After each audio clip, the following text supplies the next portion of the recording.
هي اصلا هتموت وتغني، وقلت لو نشوف لها منتج من بتاع الاغاني الهابطه ده ونعشمها بالغنى هتترمي في حضن اكتر واكتر. مخك متصنفر وبيلمع يا بت يا وعد. الجبس يحب الزكاوة. حلوة حكاية المنتج دي،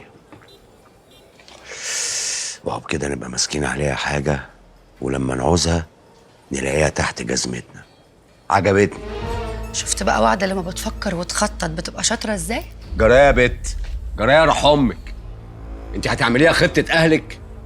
انت ناسيه ان انا اللي زقك عليها ومختار البت دي بالذات عشان خفيفه، حيطه مايله يعني نعرف نكسرها وندخل جوه البيت. مالك عملتي لي فيها المفتش كرومبو؟ ده مش ناقص غير ان انا اعلق لك نجمه على كتافي. يقطعني يا اخويا والنعمه ما اقصد، انا بس بكون مبسوطه لما بشوفك فرحان والجلاله خدتني. لا يا اختي ما تبقاش تاخدك بعد كده. يلا اتطرقي دلوقتي وبيخليكي معاه على طول الخط. طب كنت عايزه استلف منك مبلغ كده، حاجه صغيره يجي 100,000 جنيه. بس كده؟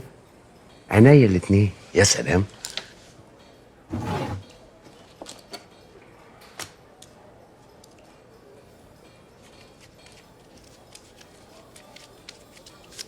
خدي يا بت ال 2000 جنيه دول. 2000 جنيه؟ حلوين كفايه. اتكلي.